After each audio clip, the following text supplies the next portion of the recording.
Delhi NCR के लोगों के लिए आज का दिन खासी दिक्कतों वाला दिन हो सकता है। नए मोटर व्हीकल एक्ट के खिलाफ आज ट्रांसपोर्टर्स एसोसिएशन की हड़ताल है।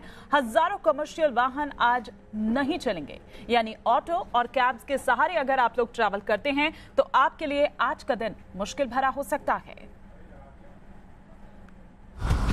दिल्ली एनसीआर पर बड़ी आफत।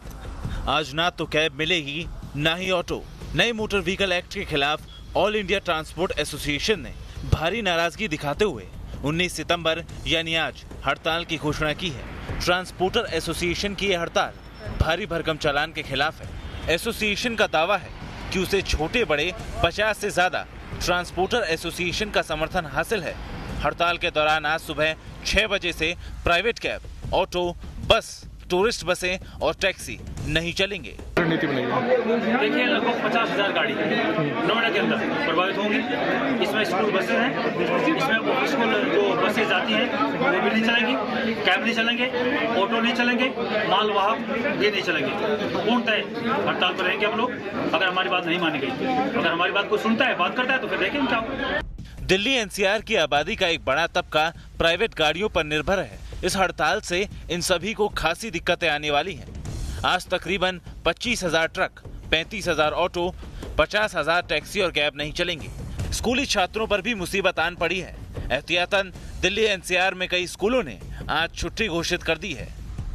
नया मोटर व्हीकल एक्ट लागू होने के बाद से लगातार हो रहे भारी भरकम चालानों को लेकर विरोध खुलकर सामने आ रहे हैं। दिल्ली ऑटो टैक्सी यूनियन का कहना है कि महंगाई के इस दौर में जुर्माने की भारी भरकम रकम दे पाना आसान नहीं है। हड़ताली लोगों की मांग है मोटर व्हीकल एक्ट में भारी जुर्माने की रकम को वापस लेकर इनकम टैक्स में राहत दी जाए। वाहन बीमा में 5 लाख रुपए तक पेमेंट की लिमिट बढ़ाना, एमसीडी दिल्ली में रजिस्टर गाड़ियों से पैसे लेना बंद करें। फिलहाल हड़ताली ट्रांसपोर्टरों की मांगे कब तक मानी जाएंगी ये देखने वाली बात है। लेकिन जिन इलाकों में मेट्रो नहीं है या वहां बस की कनेक्टिविटी भी बिल्कुल ठीक नहीं है, वहां के निवासियों को ज्यादा परेशानी झेलनी पड़ सकती है। Team news nation. जीवन दायिनी मां गंगा आजकल गुस्से में है। प्रयागराज में गंगा नदी का रौद्र रूप बाढ़ की शक्ल अख्तियार कर चुका है। शहरी इलाके और कई गांवों में 6 फीट से ज्यादा पानी घुस चुका है। हजारों घर डूब चुके हैं। सैलाब के संकट से जूझ रही संगम नगरी में हर कोई यही दुआ कर रहा है कि गंगा का गुस्सा जल्द से जल्द शांत हो जाए। प्रयागराज में गंगा का गुस्सा और रौद्र हो चुकी यमुना का कहर देखना है तो ड्रोन से ली गई इन तस्वीरों पर नजर डालिए। कहीं भी सड़क पर जमीन नहीं दिखेगी। ऐसा लग रहा है मानो पानी के ऊपर कोई शहर बसा हो। संगम नगरी में 5 लाख से भी ज्यादा लोग सैलाब के संकट से जूझ रहे हैं। कुछ दिन पहले तक गंगा जमुना का जो पानी शहरवासियों के लिए अमृत था, आज वही पानी मुसीबत बन चुका है।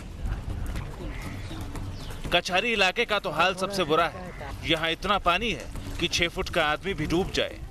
बाढ़ का आतंक ऐसा है कि हजारों लोग अपना घर छोड़कर सुरक्षित ठिकानों की ओर भाग गए हैं और जो अब भी अपने घरों में हैं, वो बाहर निकलने की हिम्मत नहीं जुटा पा रहे। इसके पहले कई दर्जन मोहल्ले और गांव में बाढ़ का पानी घुस चुका है। बाढ़ जैसे हालात हैं।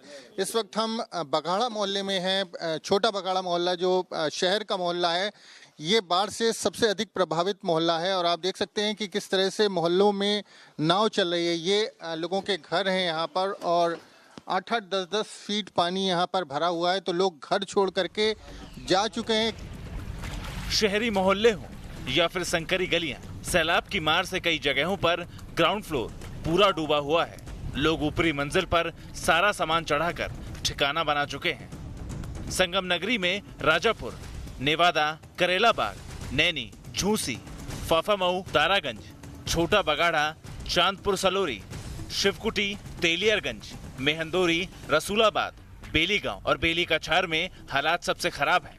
निचले इलाकों में बाढ़ की करारी मार से हजारों लोगों का धंधा पानी चौपट हो गया है। ठेले खोमचे और फेरी वालों को रोजी रोटी के लाले पड़ गए हैं। प्रयागराज में आसपास के कई शहरों के लोग भी रोजगार और काम धंधे के लिए आते हैं। उनकी रोजगारी पर भी सैलाब ने ब्रेक लगा दिया है। यूपी में प्रयागराज एजुकेशन हब माना जाता है। सूबे के कोने कोने से यहाँ छात्र प्रतियोगी परीक्षाओं की तैयारी के लिए आते हैं। बाढ़ का रौद्र रूप देखकर इनमें से अधिकतर अपने अपने क्षेत्रों में लौट चुके हैं। कई गलियों में सीवर का पानी भर गया है। बदबू से लोगों का सांस लेना मुश्किल है। महामारी का खतरा भी बना हुआ है। पीने के लिए साफ पानी भी नहीं मिल पा रहा। बाढ़ प्रभावित इलाकों में बिजली काट दिए जाने से रात में तकलीफें हदें पार कर जाती हैं। जी हाँ, नाव पे तो है इस समय, और पानी की स्थिति बाढ़ के खतरे के निशान से बढ़ भी गया है और बाढ़ आने की संभावना भी है। और हम लोग नाव पे ही अपना जीवन व्यतीत करते हैं परिवार के साथ। कितने लोग परिवार के रहते हैं? हम लोग करीब 5 आदमी यहाँ पर हैं। पूरा काम? हाँ, बाजार से मार्केट से ले आते हैं, अपना राशन पानी नाव पे बना खा लेते हैं। प्रयागराज 3 तरफ से नदियों से घिरा है, लिहाजा गंगा, यमुना और टोंस में सैलाब की वजह से सड़कों पर नावें चल रही हैं और इलाके के इलाके टापू की शक्ल में नजर आ रहे हैं। प्रयागराज में रहने वाले बुजुर्ग भी कह रहे हैं कि उन्होंने शहर का ऐसा हाल पहले कभी नहीं देखा। 1 लाख से ज्यादा लोग शहर छोड़कर सुरक्षित जगहों पर जा चुके हैं। 12वीं तक के सभी स्कूलों को 3 दिन के लिए बंद कर दिया गया है। गंगा तो पहले से ही खतरे के निशान को पार कर तबाही मचा रही है। बुधवार की शाम यमुना भी खतरे के निशान को पार कर गई। 3 दिन पहले राजस्थान के कोटा और धौलपुर डैम से छोड़ा गया लाखों क्यूसेक पानी भी अगले 24 घंटों के भीतर यहां पहुंच सकता है। इसलिए पूरी संभावना जताई जा रही है कि गंगा जमुना का डबल अटैक अभी और कहर बरपाएगा। Team news nation.